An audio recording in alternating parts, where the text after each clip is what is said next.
네, 우리가 지난번에는 바리새파와 사두개파에 대해서 좀 살펴봤습니다. 오늘은 또 다른 유대인들의 분파인 에세네파에 대해서 좀 살펴볼 거고요. 또 성경에 나오는 헤롯당원, 열심당원, 또 세리 이런 사람들 나오잖아요. 그래서 이런 사람들이 어떤 사람들이었는지 좀 간단하게나마 살펴보는 시간을 갖겠습니다. 일단 에세네파는요, 굉장히 금욕주의를 강조하는 그런 분파였습니다. 그래서 금욕 생활을 한다고 심지어 동굴 같은 데서 살았어요. 특히 쿰란이라고 불리는 지역의 동굴에서 살았는데 그러다 보니까 쿰란 공동체라는 또 이름으로 불렸습니다. 이 사람들은 경건을 굉장히 강조했어요. 그러다 보니까 이 에세네파의 에센이라는 이제 단어가 이제 그 경건하다라는 의미를 가진 아람어에서 나왔다라는 이제 견해가 있고요. 혹은 치유자라는 의미의 단어에서 나왔다는 견해도 있는데 뭐 정확하지는 않습니다. 이 사람들은 AD 70년, 그러니까 예루살렘이 멸망당하기까지는 꽤 활발하게 활동했다고 나옵니다. 이들의 기원은 정확히 알기 어렵습니다. 사실 이제 고대의 그런 문서들을 보면 어떤 에세네파의 형성 과정은 잘 안 나온다고요. 그래서 이미 존재하는 집단으로 기록하는 경우가 많다고 합니다. 그래서 지난번에 살펴본 하시딤의 후예라는 견해도 있는데 뭐 정확히 알 수는 없다고 합니다. 그리고 이들은 노예 제도를 거부했던 사람들이고요. 또 맹세하는 것, 이런 걸 이제 피했습니다. 또 동물을 희생물로 드리는 것, 이런 것도 이제 거절했고요. 근데 또 안식일은 엄격하게 준수하면서 또 사유제사는 거절했던 사람들입니다. 에세네파에 들어가면 곡괭이, 앞치마, 흰옷을 줬대요. 그럼 흰옷을 입고 앞치마를 두르고 곡괭이를 들고 이제 노동을 하는데 1년 동안 노동을 하는 그런 견습 기간을 갖습니다. 그 견습 기간이 끝나면 그때서야 목욕을 할 수 있었대요. 그리고 이제 2년이 지나야 그럼 같이 밥 먹는 공동 식사에 이제 참여할 수 있도록 허락을 받았다고 합니다. 그러니까 다 사람들이 이렇게 흰옷 입고 있는 사람들이었겠죠. 이들은 또 종말에 대한 굉장히 큰 기대감을 가지고 있었습니다. 그래서 메시아를 기다리는데 정치적인 메시아와 종교적인 메시아 이 둘을 구분해서 이제 소망을 가졌대요. 그러다 보니까 이제 사회와 격리되려는 성향이 굉장히 강했습니다. 또 그래서 독신 생활을 강조했던 사람들이죠. 그러니까 결혼을 안 하는 거죠. 이러다 보니까 에세네파가 사람들에게 그렇게 큰 인기를 얻지는 못했습니다. 그래서 그 인원이 4,000명을 넘은 적이 없대요. 그럼에도 불구하고 굉장히 많은 분파를 낳았는데, 예를 들면 뭐 바티킨이라는 분파라든가, 뭐 발음도 어렵습니다. 토블 샤흐리트 이런 분파, 뭐 케알라 카디샤, 뭐 바나임 이런 분파들, 뭐 이런 분파들이 어떤 분파들인지 뭐 다 알 필요는 없고요. 이런 분파들이 이제 많았다. 뭐 제누임, 네키제아다스, 아샤임, 발음도 어렵네요. 바나임 이런 분파들, 굉장히 많은 분파를 또 만들었다고 합니다. 에세네파에 대해서는 뭐 이 정도만 알면 충분할 것 같고요. 이제 열심당원에 대해서 좀 살펴보겠습니다.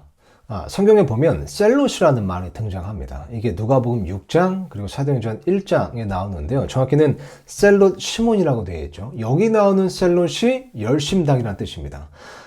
이 시몬은 예수님의 12제자 중 한 명이었죠. 그러니까 시몬이 바로 열심당원이었던 겁니다.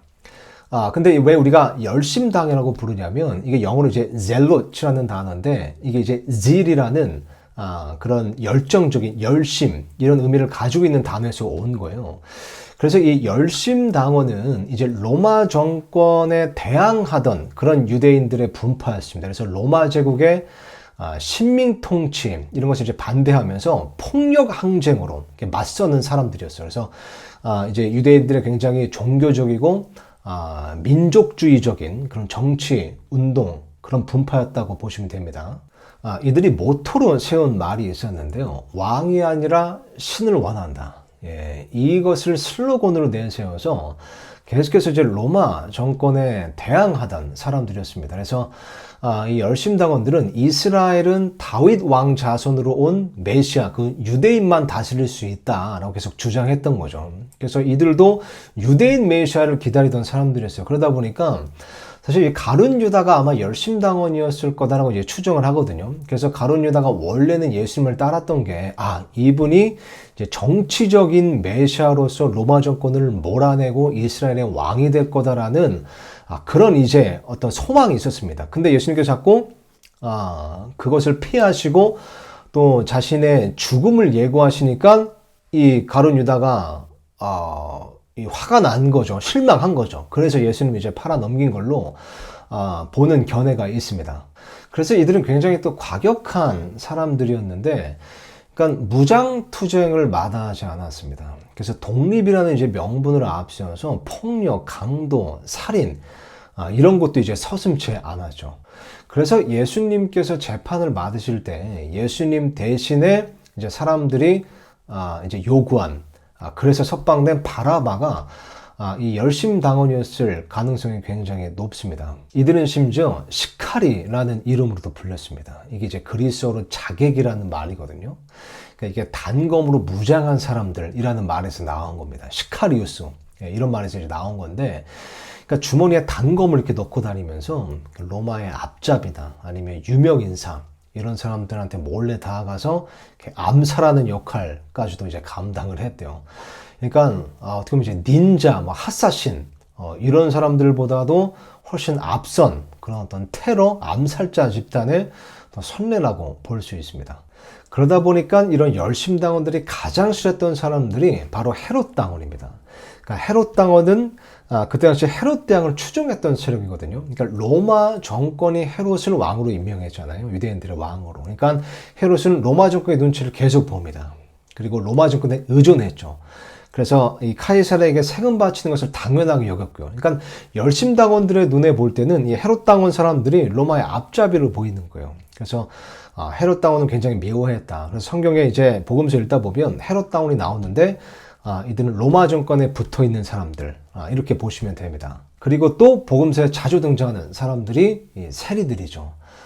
세리들은 말 그대로 이제 세금을 걷어서 로마 정부에 이제 전달하는 사람들이었습니다. 근데 유대인들이 왜 이 사람들을 이렇게 경멸했냐면, 예를 들어서 로마에 바치는 이제 세금이 50원이다. 그러면 이제 자기 같은 민족인데 그 유대인들에게 100원을 걷어서 50은 꿀꺽하고 50만 이제 전달한 거예요. 그러다 보니까 이 유대인들 사회에서 이 세리들은 말 그대로 강도, 뭐 소매치기 수준의 대우를 받는 사람들이었습니다. 그래서 그때 당시 어떤 말까지 있었냐면요, 이 광야에서 가장 잔인한 짐승은 곰과 사자이지만 도시에서 가장 잔인한 짐승은 세리와 기생충이다. 이런 말까지 있을 정도였습니다. 그래서 유대인들이 세리들을 극도로 이제 미워했고요. 그러다 보니까 회당에 들어가지도 못했습니다. 성전에 들어가지도 못했었고, 또 이제 공중 앞에서 기도하는 것, 또 법정에서 증언하는 것, 이런 것도 이제 거부되었죠.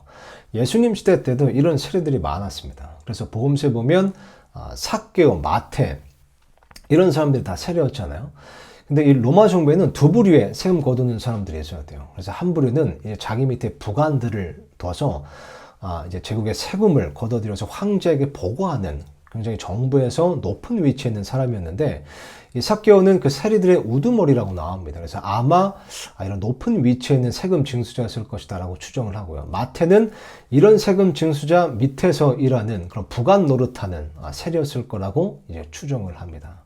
네, 그래서 오늘 에세네파 그리고 열심당원, 헤롯당원, 세리까지 간단하게 한번 좀 살펴봤었는데요. 이 정도만 기억하셔도 성경이 있는데 좀 더 쉽게 읽으실 수 있을 겁니다.